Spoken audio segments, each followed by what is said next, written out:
Hi, hello, namaste, welcome to Sri Bala Stories. Hoysala sculpture and architecture have been called a phenomenal effort of human concentration, skill, and religious consciousness అంటారు పర్సీ brown. అటువంటి అద్భుతమైన హోయసల ఆలయ విశేషాలు తెలుసుకుందాం.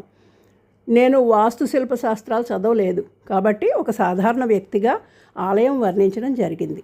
క్రీస్తు శకం 12-14 శతాబ్దాల మధ్య ప్రస్తుత కర్ణాటక ప్రాంతంలో హోయసాలలు పరిపాలించారు.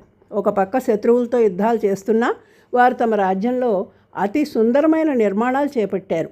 ద్రావిడ నగర శైలిల మేళవింపు వేసర శైలితో వీరు నిర్మాణాలు ఉంటాయి. అత్యంత సున్నితమైన సబ్బురాయి క్లోరిటిక్ షిస్ట్ రకం రాయిని వాడారు. తవ్వేటప్పుడు మృదువుగా ఉండి గాలి తాకిన తర్వాత గట్టిపడుతుంది. ఇది అత్యంత సూక్ష్మమైన అలంకారాలు చెక్కడానికి అందుకే వీలయ్యింది.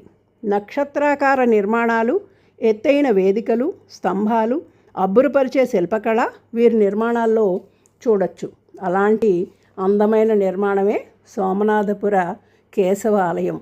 మైసూర్ నగరానికి తూర్పుగా 38 కిలోమీటర్ల దూరంలో కావేరీ నది ఒడ్డున ఉంది ఆలయం. హోయసాల రాజు 3వ నరసింహుడి సేనాని సోమనాథ్ దండనాయకుడు క్రీస్తు శకం 1268లో దీన్ని నిర్మించాడు. సోమనాథపురం పట్టణంలో ఇతను ఒక అగ్రహారం ఏర్పాటు చేసి బ్రాహ్మణులకు భూములు కేటాయించి ఆలయాల నిర్మాణానికి అవసరమైన వనరులు అందించాట.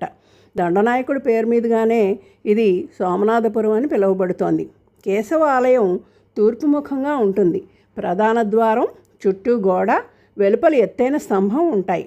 మెట్లెక్కి నక్షత్రాకారపు వేదిక చేరాలి. 3 గర్భాలయాలు త్రికూటం ఉంటాయి. పడమటి గర్భగృహంలో కేశవుడు, ఉత్తర గర్భగృహంలో జనార్దనుడు, దక్షిణ గర్భగృహంలో వేణుగోపాలుడు ప్రతిష్ఠించారు. మూడింటికి ఒకే సభామండపం అనేక స్తంభాలతో అలంకరింపబడింది. గర్భగృహాలు, అంతరాలయం, నవరంగ మండపం, ముఖమండపం, ప్రవేశద్వారం వద్ద ద్వారపాలకులు కలిగి ఉంటుంది. ఇది 56 ప్రాంగణాలయాలు వేద పౌరాణిక దేవతల విగ్రహాలతో పాటు యాత్రికుల కొరకు గదులు కూడా నిర్మించారు. అయితే చాలా వరకు ఇవి ధ్వంసమయ్యాయని అంటారు. ఆలయం గోడలపై రామాయణ భారత భాగవతంలోని ఘట్టాలు, దేవతామూర్తుల శిల్పాలు అత్యంత సూక్ష్మంగా చెక్కారు. ఇవే కాకుండా సామాన్యుల జీవన చిత్రాలు కూడా చూడొచ్చు. పండగ దృశ్యాలు, వివిధ ముద్రలు ప్రదర్శిస్తున్న నర్తకులు, వాద్య పరికరాలు, అశ్వాలు, ఏనుగులు, నెమళ్ళు, వేటగాళ్ళు, కుక్కలు, నాగ విగ్రహాలు, యక్ష విగ్రహాలు, ఋషులు, యోగులు, సైనికులు అన్నీ శిల్పులు అద్భుతంగా చెక్కారు. ఆలయం పైకప్పు వర్ణించ వీలులేని మహాద్భుతం. 16 చదరాలతో జాలీలు, అలంకార పట్టీలు, ఆకుల శిల్పాలు, వికసిస్తున్న కమలం ఎలా చెక్కారన్నది ఆశ్చర్యకరమైన అంశం. ఆలయంలోనూ దగ్గరలో గల ఆలయాల్లో గల శాసనాలు పరిశీలిస్తే తేదీలు, అప్పటి పరిస్థితులు తెలుస్తున్నాయి.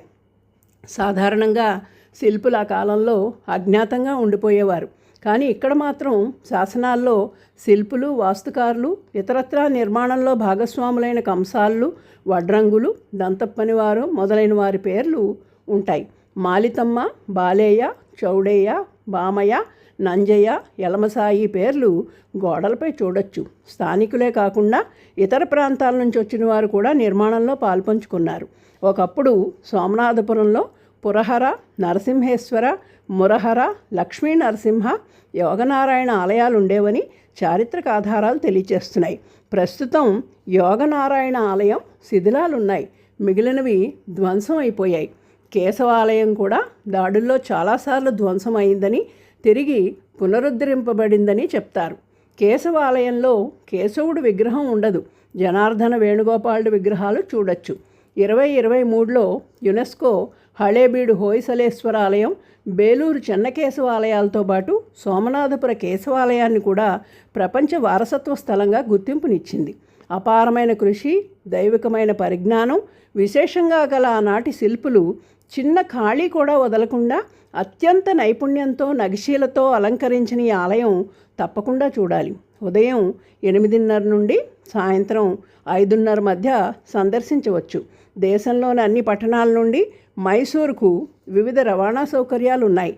ఇంతటి అమోఘమైన నిర్మాణం మనకు అందించిన వారికి, ముఖ్యంగా ఆ శిల్పకారులకి వందనాలు అర్పిద్దాం. Thank you. Please like, share and subscribe.